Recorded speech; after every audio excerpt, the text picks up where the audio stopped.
Hello, everyone, and welcome to Alta Journal's California Book Club. It's a thrill to be here tonight for the conversation with the amazing Isabel Allende and our host, John Freeman. We'll be talking about The House of Spirits, just an amazing novel. My name is Blaise Zariga. I'm Alta Journal's editorial director, and I'm broadcasting tonight from San Francisco.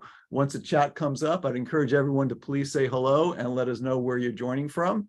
To get things started, a little bit of housekeeping, please. The California Book Club is our free monthly gathering featuring books that reflect the wonderful diversity and humanity of life in the Golden State. And in the weeks leading up to each California Book Club gathering, altaonline.com publishes numerous articles, interviews, essays, using an excerpt about that month's pick.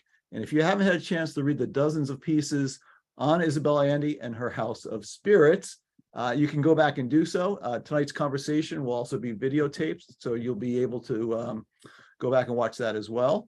All the articles that are posted on our site are free for the California Book Club. They're also included in the newsletter, which is free. Lots of free things. I encourage you to please sign up. It's a terrific newsletter, and I think you'll love it.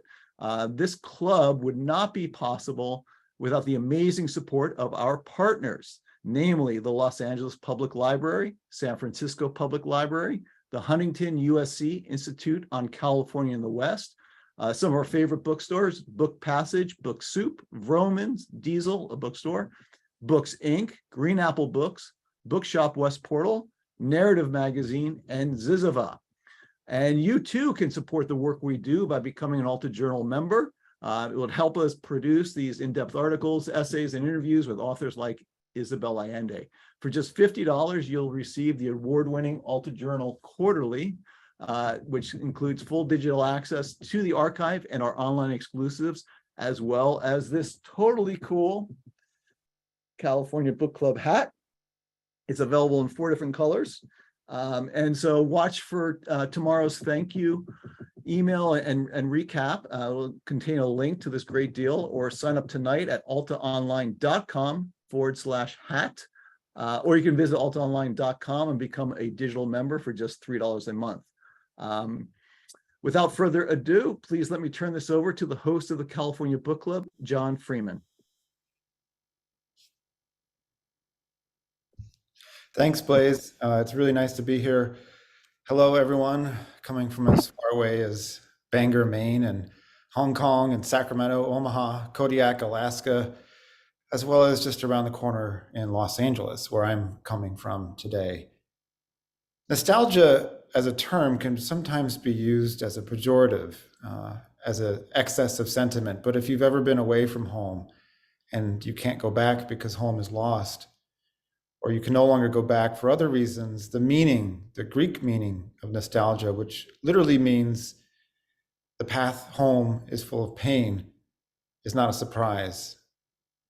It was out of this powerful feeling some nearly 50 years ago that Isabel Allende began what would become one of the most indelible works of literature of the 20th century, a family epic, a significant political tale, a saga of love and its opposite, set in a house in an unnamed country wherein we meet 4 generations of a family.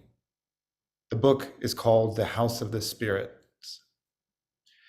Since it came out 41 years ago, she has published another 20 novels, several works of nonfiction, including Paula, a memoir. She has become a US citizen some 30 years ago, and she has lived for many of those years in the great state of California. She won Chile's National Literature Prize and was given the Presidential Medal of Freedom from President Barack Obama. Tonight, though, for the next hour, we get to talk to this extraordinary writer, Isabel Allende, about the book and how it emerged from her, how she did it, how it came to be, what she thought it was as she was writing it. It is my dear honor to welcome her. Please join her from all parts of the globe. Snap your fingers, clap your hands. This is the next hour with Isabel Allende.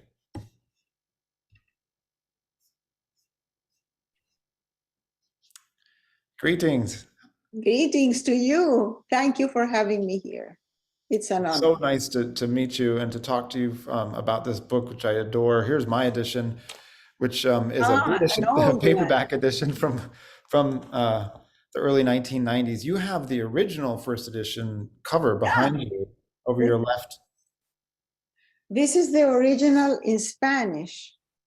And this is a special edition for the 40th anniversary with exactly the same jacket, which amazingly, 40 years later, still looks modern. It still works, you know? It's well, we could say the same about some people on this Zoom call, but why don't we say the same about this book to begin with? It's rereading it, I'm bowled over by the energy of it, by the design, by the kind of orchestration of themes. And hearing you talk to David Ulin, or reading that interview that you did recently for Alta.com, I was struck by something you said, which was that you weren't sure what it was. So I wonder if, for all of us here who've loved and read this book, if you can take us back to that time period, you in exile in Venezuela, you're having trouble finding work as a journalist, and you begin this book kind of as a letter to your 100-year-old grandfather. And what did it become? How did you work on it? First, I have to say that I had been living in Venezuela in exile for several years. And I think I was sort of paralyzed in many ways. My life wasn't going anywhere.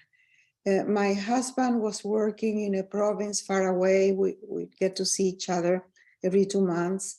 My kids were growing and they didn't need me so much.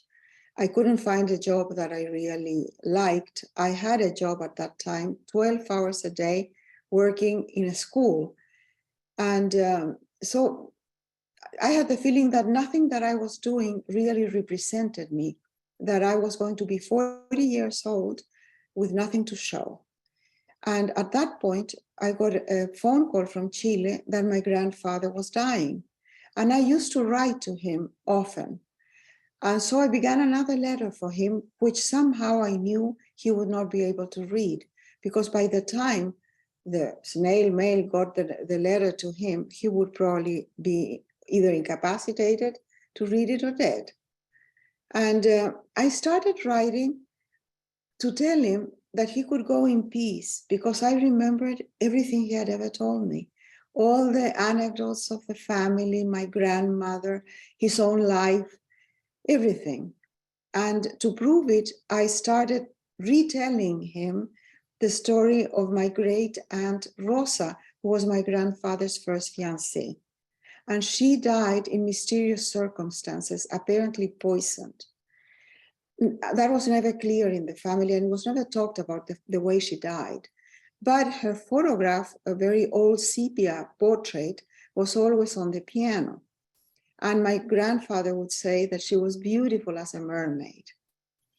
So I grew up with the idea that this grandmother, who looked all brownish there, was really, if she was like a mermaid, she had green hair. So I started telling my grandfather in the letter the story of my great aunt Rosa, and I gave her green hair just because of the mermaids. And then as soon as I did that, something shifted. I knew that it was not a proper letter. I knew that I was doing something else, but I didn't know what. I didn't know if it was a chronology of the family, if it was, a chronicle of the family, or a memoir, or fiction. It didn't have a shape for me. I didn't have a script. I didn't know what the heck I was telling and where it was going. But I would write only at night in the kitchen, in the apartment in Caracas. So on the kitchen counter, I had a little portable typewriter, and there I would type and type and type without any plan, just pouring out everything. Now, when I look back, I've always said it was an exercise in nostalgia. I wanted to recover everything I had lost in exile, my grandfather to begin with, the family, the stories, my little tribe, my work, my house, everything, my country, of course. And at the end of the year, I had 500 and something pages on the kitchen counter, and it didn't look like a letter anymore. And that was the House of the Spirits. A very Wow. dirty manuscript, you may imagine, because there were no computers. So manuscripts were, delete, that would be a white liquid that you put on top, and then you blow it until it dries, and then you put it back in the typewriter and you type, and it has to be the same number of letters to put it in that space. So you had to think carefully before writing a sentence. Cut and delete, cut and paste, cut with scissors, paste with glue. That's how it was done. Yeah, we called that whiteout. I remember using that. It's extraordinary hearing this description of how the book was written, because it feels so inevitable as you read it. And one of the things I love about it so much are these long, deep, rich paragraphs, which you don't often see in fiction anymore because people are typing on screens and we get used to shorter and shorter paragraphs. And as you were describing the stories of your family that sort of began the germinal stages of this book, and that letter to your grandfather about your aunt who had been possibly poisoned. Of course, in the book, Clara's sister is poisoned, and it is that moment that kind of starts her life as a seer, because she had foreseen this happening, something happening in her dreams, and then it comes true. And she becomes silent for a number of years until, of course, Esteban, who is in love with her sister, comes back to the city and marries her and begins a very painful life for her. And the question I want to ask you about is about silence as an actuality and as a theme. Clara is silent. There are other people who don't speak in this book. At some point, the narrator, who we find out at the very end of the book who it is, tells us she's reading diaries, or that she knows these things because of letters. And so can you talk a little bit about your relationship as a writer in that time to silence, what it meant for you, how it lived in your life as a woman and as a journalist, and what you wanted in shaping this novel to say about silence in the lives of these characters? John, I didn't want to say anything. I had no idea what I was doing.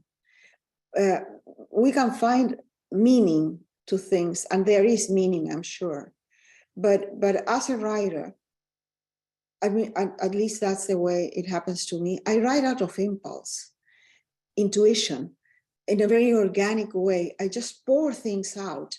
And of course, they are inside me, so they must mean something to me, but it's not I'm not intentionally trying to analyze it or give it a meaning in the book. I was a very solitary and quiet child.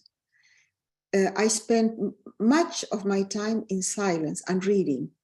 I grew up in a place and a time when there was no television. We never went to the movies. The radio was forbidden in my house because it had vulgar ideas or something. So what could I do? Just read. I didn't have the freedom to play in the street like my brothers. And so I became very, very quiet. And then during the time of my puberty and part of my adolescence, I was really silent. I would say hello and goodbye just because I had to. But if I could not speak, I wouldn't speak. In that inner world of mine, I didn't need to speak. Later, people who have analyzed the book have said that silence represents the people that have been silenced, women who have been silenced or who have no voice. But I wasn't thinking of that when I wrote it. You had many lives before you wrote this book. You grew up, you were born in Peru, you lived in Santiago, you moved to Bolivia and Lebanon, you were married and worked in Brussels and elsewhere in Europe before this book was written. And I wonder if you can talk a little bit about living in various places and how that affected you think, if at all, as a writer, and how having a variety of experiences made it possible for you to retell, if at all, some of the stories you were going to retell, because you were writing as a 40-year-old woman and not a young person. And so you were possibly understanding in ways you wouldn't have childbirth, motherhood, the beginnings of midlife. I grew up as a daughter of diplomats. My father was a diplomat and my stepfather was a diplomat as well. So I was displaced all my childhood and my adolescence.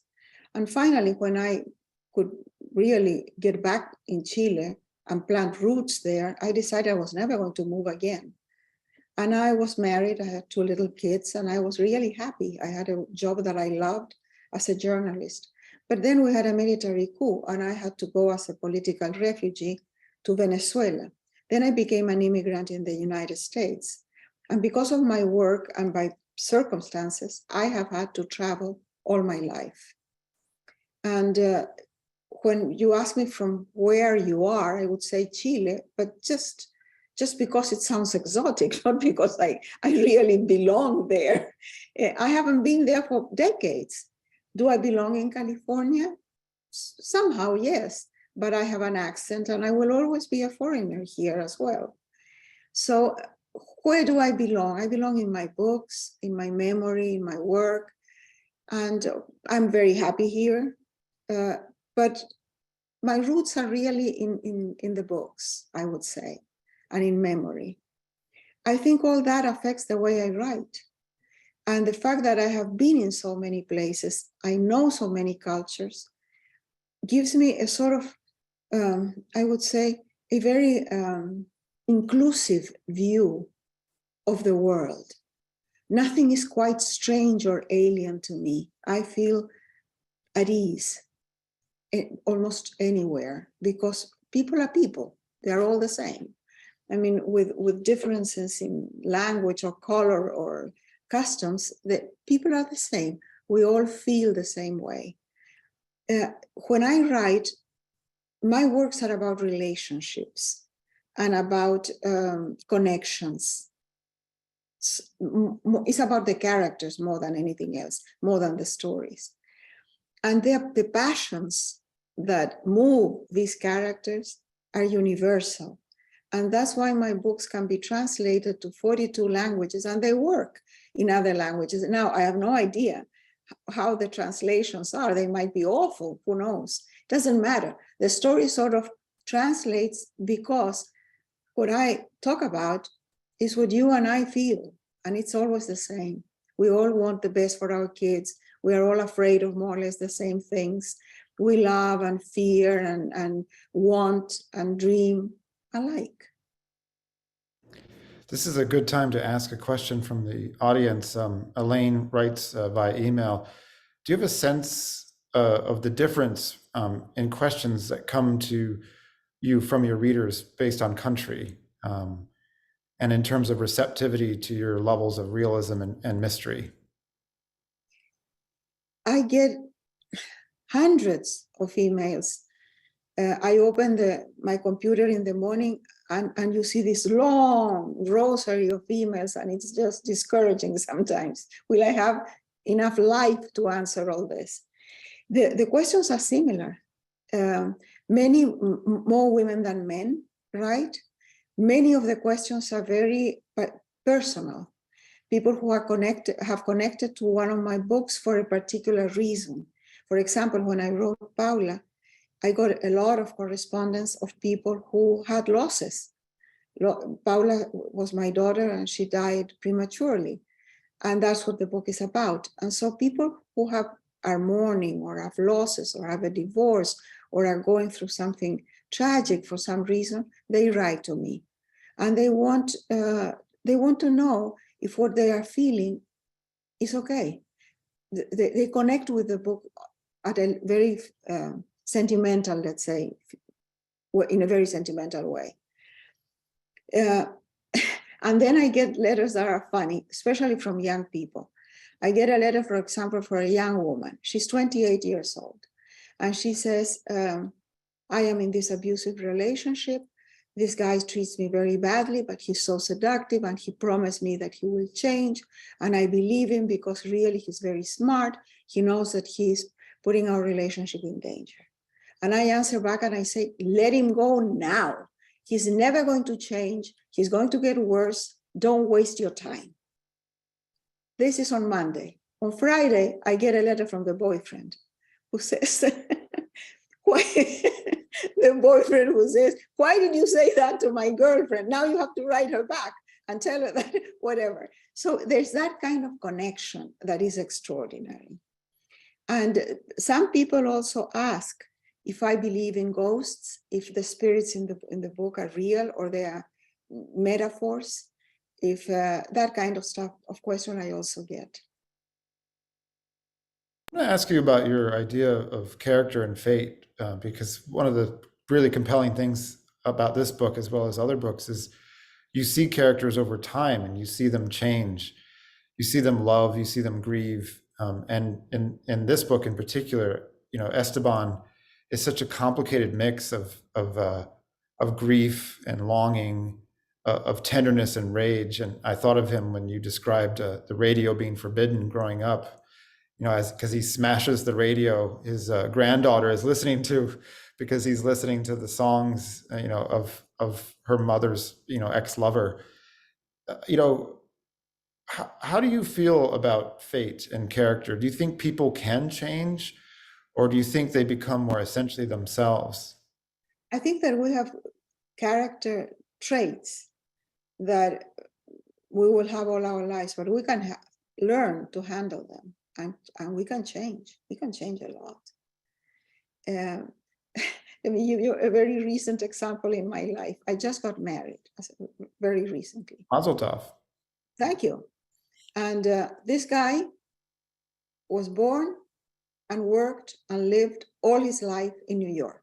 A total New Yorker with an accent that I don't understand.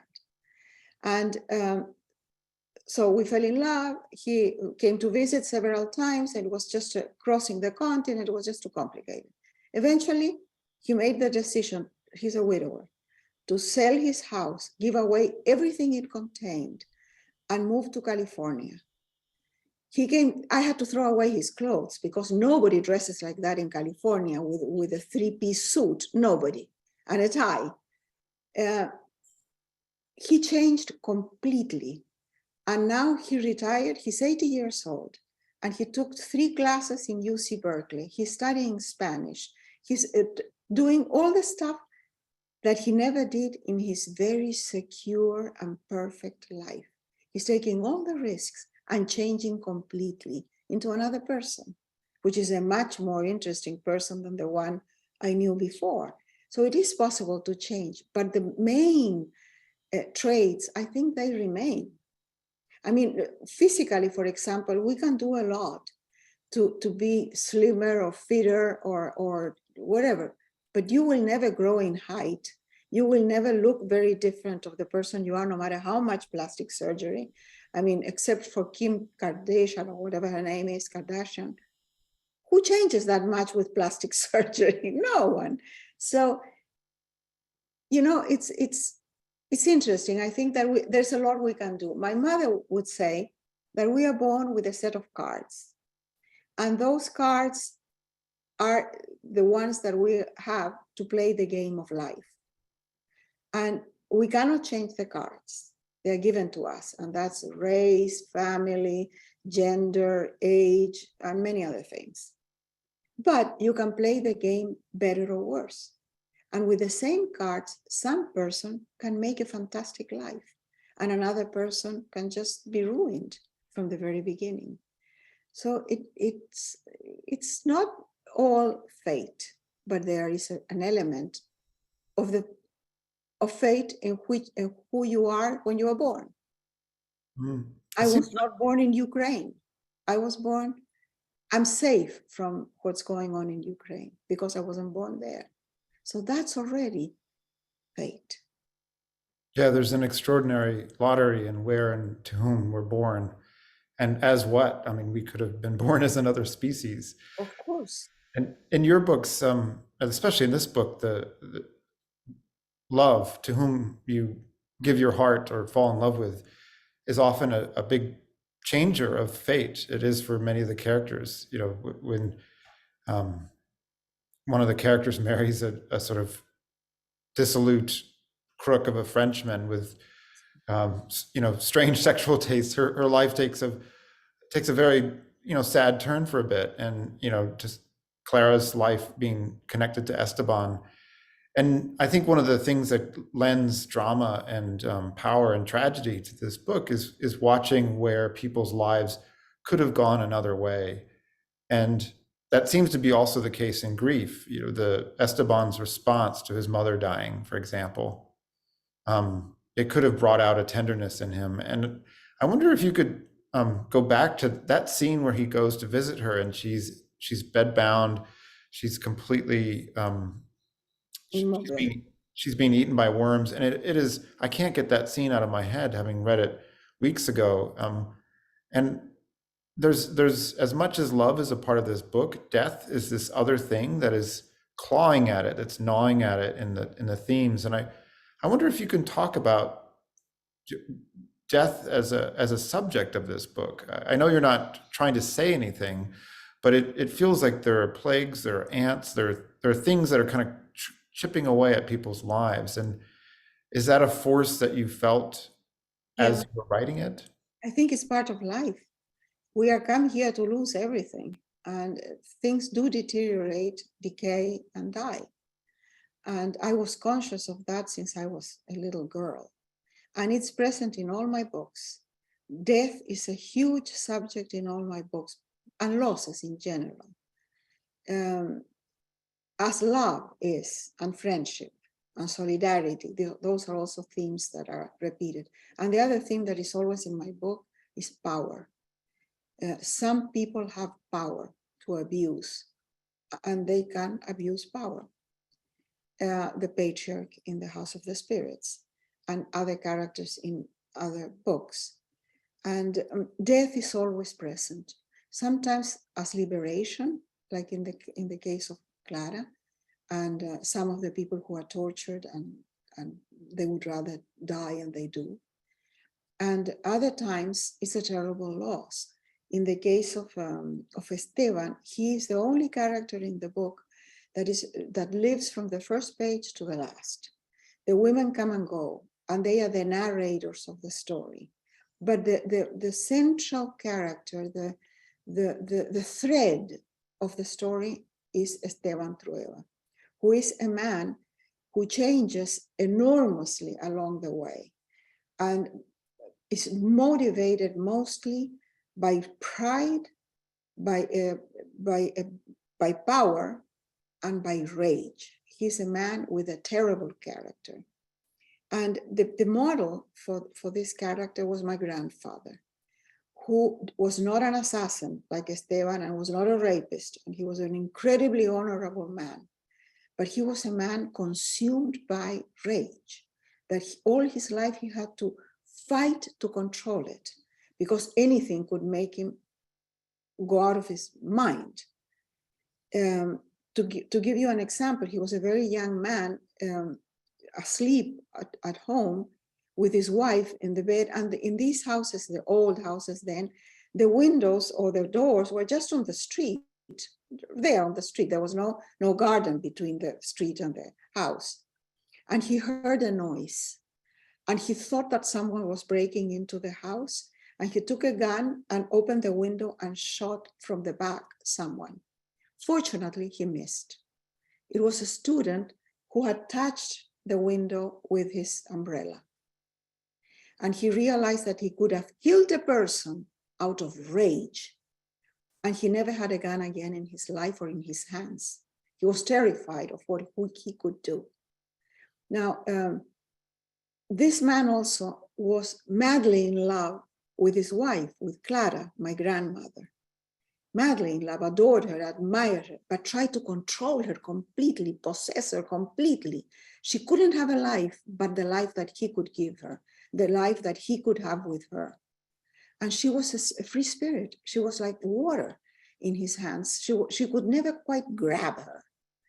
And then finally, after her death, he established a relationship with her that was of equals in a way. And he kept talking to her. I remember vividly, and he was not so old, but this memory, I could hear him in his room. He had the door closed and I could hear him talking to her. Just like a bad habit, let's say. And he, at one point he had a stroke. He was 80. He recovered completely from the stroke, but at the beginning it was very scary. He couldn't, half his body was paralyzed. And I was with him all the time. And he thought I was my grandmother. So he would talk to me as if I was my grandmother, holding him and forcing him to come back to life. So he had that complex relationship with her. So for me, it was very easy to create that character because I had the model, and to create the relationship between this strange couple that Clara and Esteban are, because I had very good models. I also had the model for Blanca, and the model for the perverted French count was my father. So I didn't have to go so far. Can you say a bit more about your father, because that's a very provocative statement. Well, no, this is what happened. I created a character out of the blue that was this count. Let me tell you first about my father. My father apparently was a very smart man. He was a diplomat, and he took his young family to Peru, where they were living. My mother was married to him 4 years and had 3 kids in those 4 years. So she was always pregnant or giving birth or breastfeeding. And he was debonair. He spent much more money than he made. So there were creditors all around. He had the biggest car in Lima, the wildest parties, and no one knew from where the money came. What were drugs? What was it? He was connected to the high society, to the political movers and shakers. He was into everything. And one day he went to a party and never came back. It's not that he died or he was kidnapped. He did not come back. And in the meantime, in the week that he didn't come back, my mother gave birth at home alone, with the creditors knocking at the door. And so eventually, very soon, she returned to Chile, to her parents' house, with one newborn baby, premature, who was in a very bad shape, and a toddler, who was me, and a baby. And so my mother was, received by her parents, and she had a roof over her head and enough resources to take care of these kids. But she was a poor single mother, really. And my father, I never saw my father again. He never again appeared in my life. At some point, when I did my first communion, I think, my mother contacted him or sent him a message or something, and he did not show up. And I was never interested in a person who was not interested in me. So I never met my father until I was in my late 20s. I was called to identify a body in the morgue, a man who had died in the street that had my last name, Allende. And his first name was the name of my brother. And at the time, my brother was in a cult, and we had not seen him in 4 or 5 years. So I thought it was my brother who was dead. And I ran to the morgue, but before going, I called my stepfather and I told him what had happened. And I got there first, and they showed me, that was the first time I saw a dead person. They showed me this body and said, "It's not my brother, it's not my brother." That's all I could say. And then my stepfather came right behind me and he said, "That's your father." And that's the only time I saw him. And my stepfather and I buried him. My goodness. It seems like a lot of characters in this book and in the other books, but in particular, they're under the sway of very powerful forces and ideas. The Clara's children, or Jamie and Nicholas, they each get kind of wrapped up in different ideas about how the world is run. And I wonder if you can talk about using those forces within a novel as a way of just describing how characters can change, because love is a force, obviously. Longing to be home is another force, but ideas are a different force, and they're hard to explain. And I feel like you do it very well with Nicholas and Jamie here. I think that you don't have to explain what they think, just act, show it. Have them do things that show who they are. For example, Nicholas is a free spirit, completely frivolous and crazy. And I had an uncle like that. I don't have to explain what he thought of the world. That uncle in particular went to India and came back from India transformed in a sort of guru. That didn't last very long. But why explain what he thought about his ideology that he had learned in India? Just show the crazy stuff he did. And in the case of Jaime, James, he's based on my uncle Pablo, who was exactly the opposite, the most responsible and honest and wonderful human being, dedicated to service, to help, in a very quiet way. He would be incredibly generous and support a lot of people, and he didn't want anybody to know. And so his generosity, his spirit of service, all that was easy to portray because it was in action. And then in the book, he dies in the book because of his political ideas. Not even political ideas, because he's the doctor of the president. So he's not even an ideologist. He's just there doing what he knows how to do, serve and help. Mm. When I was a literary editor at the magazine Granta, we put together a list of the best young Brazilian novelists who grew up under the sway of the Latin American boom and being told to some degree also in their country that they should be writing the peasant novel, as they described it, the novel, kind of the political revolutionary novel of ideas. And this book is obviously about a political change within the country, but as we've been talking, and anyone who's read it will realize that those changes are described entirely in the lives of characters. It's not in their arguments or the ideas. And I wonder, when your book is described back to you or presented as a political novel or a novel about revolution in an unnamed country, but which is probably Chile, how you feel or how you want to respond to that designation. All my books are political, because we live in a political world. Often the lives of the characters are determined by the circumstances around them, not only by where they are born and how they are born, but what's happening in the country. What happens to the family of Esteban Trueba in the micro world of Esteban Trueba is a reflection of what's happening in the macro world of the country. The country is changing as the generations of the family are changing as well. And, when I was very young, I tried to write romance novels. And I can't, because it's a genre in which the characters live of their passions in a sort of limbo where the external world doesn't exist. It only exists to enhance their feelings, nothing else. But because I write historical novels, I am very aware that history, or the moment, the political moment in which you are living, determines a lot of your life. A lot. If I wrote a novel that was the most difficult book I've ever written, called Island Beneath the Sea, and it is the story of the slave revolt in Haiti. But I have a character there, and what happened to those characters from even the French Revolution in France affected those characters and their lives, and the freedom or slavery.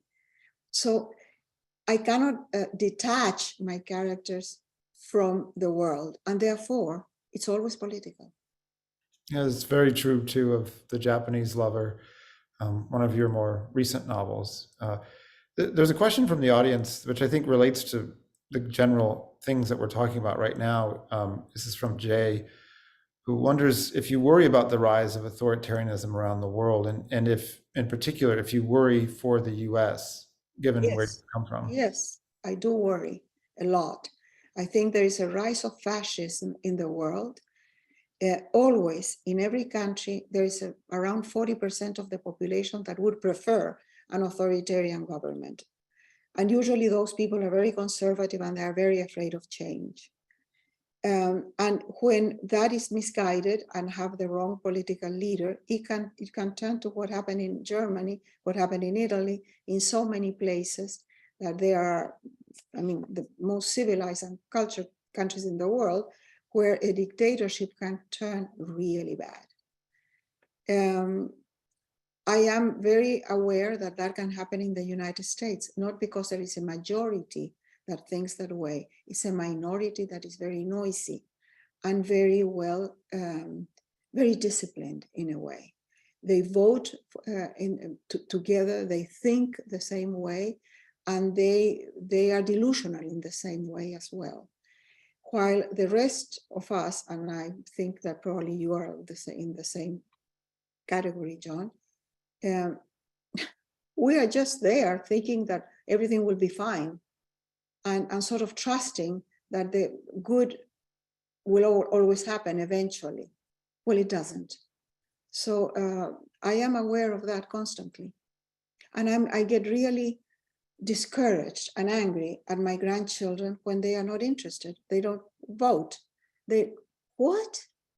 What kind of world do you want? You have to participate in the world in order to make it happen.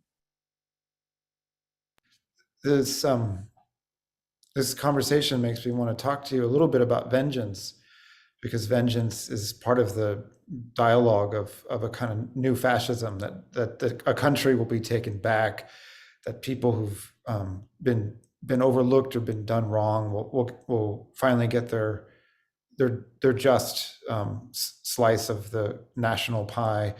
And vengeance is a big part of the house of the spirits. The cycle of vengeance, which travels down Esteban's line through one of his bastards all the way to the end of the book, is terrifying. And I wonder if you see vengeance as a micro and macro force. In your novel, it's both, it seems like, because it becomes part of the revolution. But do you, as a political citizen, see vengeance as something that is being stoked? Well, that's what violence is all about. That it's taking something, revenge, taking it back. It's all about that. And in the House of the Spirits, at the end, the protagonist says that she has lived this chain of violence and it's time to break it. It's time to let go. It's time not to forget, but to forgive. And there's a reconciliation inside her, although she has been raped and tortured and mutilated, and she's pregnant and she doesn't know who of the rapists is the father. And yet she can think that way. She can go beyond all that and think, and I have been accused often by very politicized people because of that ending, because that ending implies that you forgive the perpetrators, and so they are not responsible, they are not punished. And what Alva in the book thinks is that the more you punish, the more they will come back to you again and again. So it's one thing to the other, and it never ends, a chain of violence. And this is the history of the world, always.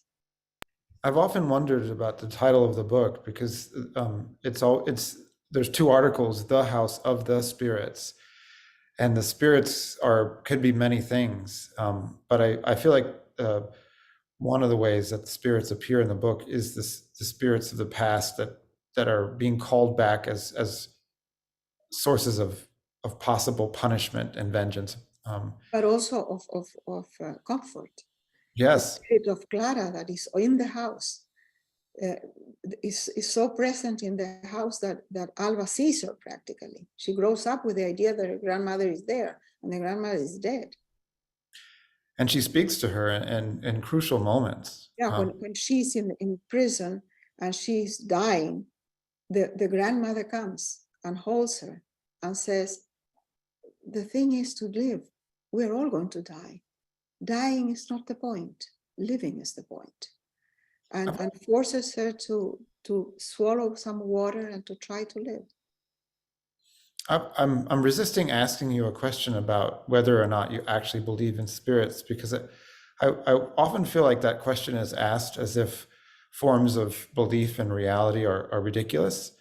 And I'll tell you a micro story in the midst of this, because I had a friend who had a terrible experience growing up, who was abused. He wrote about it eventually in his 60s. And in the moment of his worst torture, essentially, he saw the Virgin Mary spoke to him and said, "You will survive." And he went on to become a very famous writer, a very rational person. And he never questioned that voice, because that voice is what made it possible for him to survive. And I guess I want to ask you, how do we, living as somewhat rational beings in a plenitude of belief systems, respect the varieties of humanity is obsessed with religion. We go to war, we commit horrible crimes and great deeds because of our beliefs. And what is religion? Magical thinking. It is the belief that there is something that you cannot see or touch or hear or whatever that is important in your life, that protects you or saves you or judges you or punishes you. But that's a belief. It has no grounds or, no roots on reality. And yet that is very respected. But if someone says, well, I believe that my grandmother talks to me, well, that person is crazy. That's superstition. That's probably Latin American or African. I think that the mind, first of all, is a very complex machinery. It's a very strange thing, and we don't know how exactly it works. What happens when we are on drugs, for example, or when we are in terrible pain, or when we are in shock? What happens to the brain becomes a reality, and although we can be in a completely different reality. Also, I think that children live in a magical world, and sometimes they can extend that magic thinking to the rest of their lives in one way or another. I am not a religious person. I don't see ghosts. I don't do seances, but I live surrounded by the photographs of the people that I love. Most of them are not here anymore. They are dead. And I'm connected. I'm surrounded. I am held by these forces. And that is my magical thinking, that my son, who is an engineer, thinks that I'm crazy, but it holds me. I can see some of those photographs behind you. Would you feel comfortable pointing out one or two to us? I don't know what you can see here, but for example, over there, that's my mom and my brother Juan. That's my stepfather that I adored. He was my real father. But fortunately, I had a father substitute. And that's my daughter and my son. That's my mom when she was little. So all these people are around me. This is my daughter. I always have her here next to me. This is her. Oh. And I sort of talk to them, not because I think they will answer, because I already know what they will answer. For example, if I have a question, let's say that I have a problem with the family, I ask Paula, and I know what she will answer. Paula would say, Mom, what is the most generous thing to do in this case? If I have, I don't know, other kinds of problems, if I have a literary problem, I talk to my agent, Carmel Sales, who died, and she was my mentor, and The House of the Spirits was published only because she believed in the book, after it was rejected everywhere. Wow. I'm going to read a comment from one of the audience members, Elga Sepulveda, who writes, "I'm a huge fan of your books, and last month I read The Soul of a Woman. I wanted to let you know that you inspire me to do things for girls around the world and help them with education. I also read Violetta, and it's a masterpiece." Thank you so much. Violetta was inspired by my mom. Not that my mother was like Violetta in the book. They had different lives, but the character, the personality, even physically, I imagine Violetta like my mom. And also from the audience, Bagaji Vaj. Hello, Bagaji writes, "Speaking of political moments, how was your experience of appearing as an icon of South American storytelling and literature on Jane the Virgin during a moment in American history when immigrant Latinx culture was under fire? It was empowering and inspiring to see your presence in a popular American TV show that also paid tribute to the telenovela and magical realism in your novels." Yeah, I love the experience. Did you ever watch Jane the Virgin, John? You did? Yeah, the premise was wonderful. She gets impregnated by mistake by a crazy gynecologist, and she becomes a mother being a virgin. So I had an appearance, and I had to go to LA where I appeared 3 seconds maybe. Those 3 seconds have been the most important thing that I've done in my life, because people recognize me because of that everywhere. So it was fantastic. Oh, there's some more questions about your life as a writer, and this has appeared in interviews before, that you always start writing a book on January the 8th. And John McNally and Barbara Weinstein have questions about that. Can you talk about the routine, whether or not you ever vary from it, and given how many emails you're getting from fans and requests for things like this, how do you manage to stick to it in the modern life when there could be so many distractions from you? Well, I'm really disciplined, and I wake up very early. So I work many hours. First, well, I deal with the emails daily. I don't let them accumulate at all. I answer immediately. That's the only way I can handle it. I start on my books on January 8th at the beginning because it was a lucky day. I had started my first book on that day, but now it's discipline. I need to clear my calendar so that I can be as free as possible during several months a year. By January 7th, everybody around me knows that I will not be available the next day.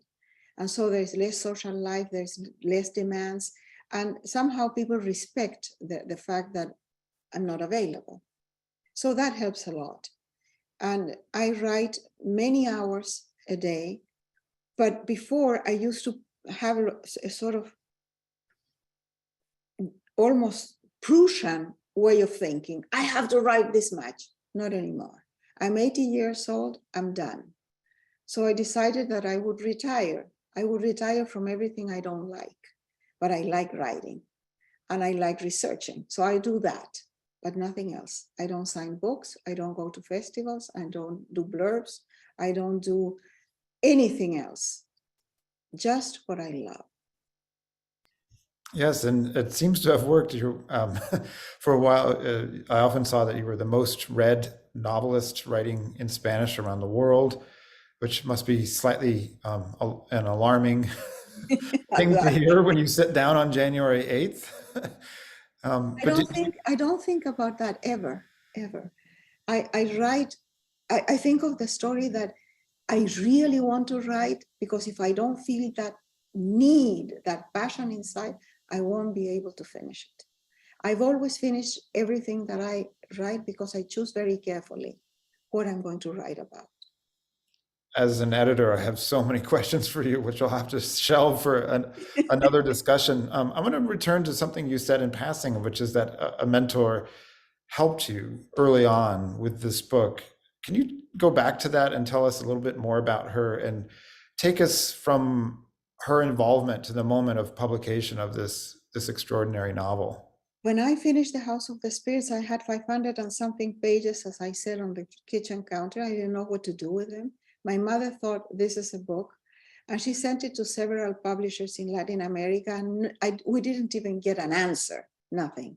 And then one day, a woman called me and she said, I am a secretary here in one of the publishing houses. I read your manuscript and I think it's extraordinary, but no one will read it here. You need an agent, a literary agent.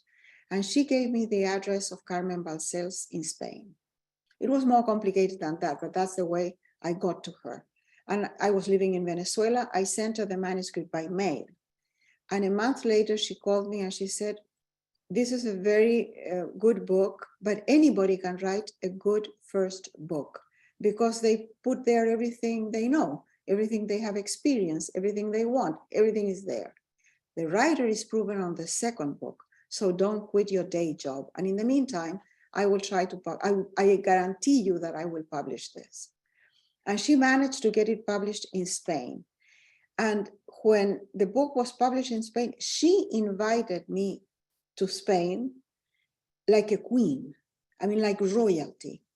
I got there dressed like a peasant with luggage that didn't even have wheels. I mean, I was nobody, absolutely nobody. And she threw a party with all the intelligentsia of Madrid and Barcelona. Caviar, the only time in my life I've seen caviar eaten with a spoon. Never like that. So she treated me always with incredible respect, as if she believed in me from the very beginning. And every time that I needed any help, she would be there for me. Not from the literary point of view. She would not mentor me like a good editor would. She was no Maxwell Perkins, but she was the agent that fights for you. And she would say, remember, we are not friends. I'm your agent, you are my client.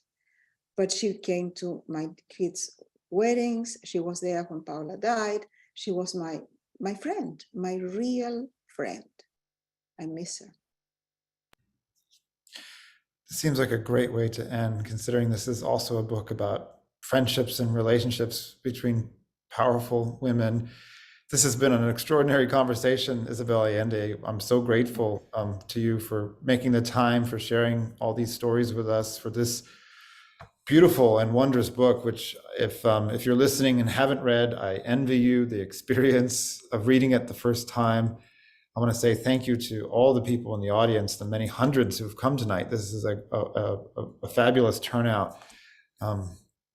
Isabel Allende, it's been just an immense pleasure. Thank you so much, John. Take care. Take care to you, Blaise. I think you're coming back to tell us now where we should send our thanks.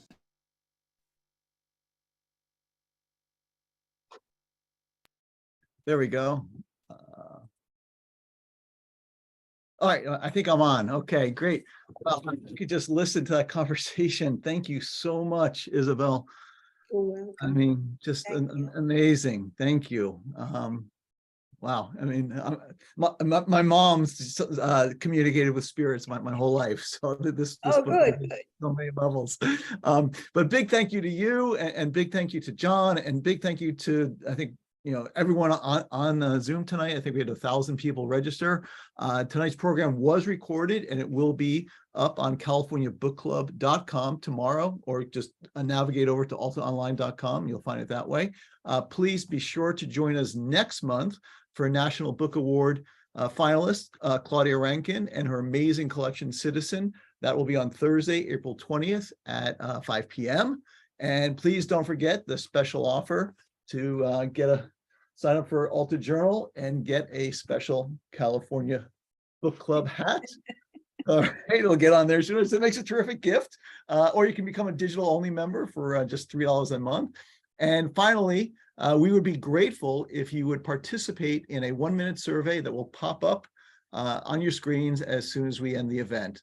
So thank you so much for tuning in tonight, and see you next time. And big thank you again to Isabel. Take care, everybody. Thank you. Thank you. Bye-bye.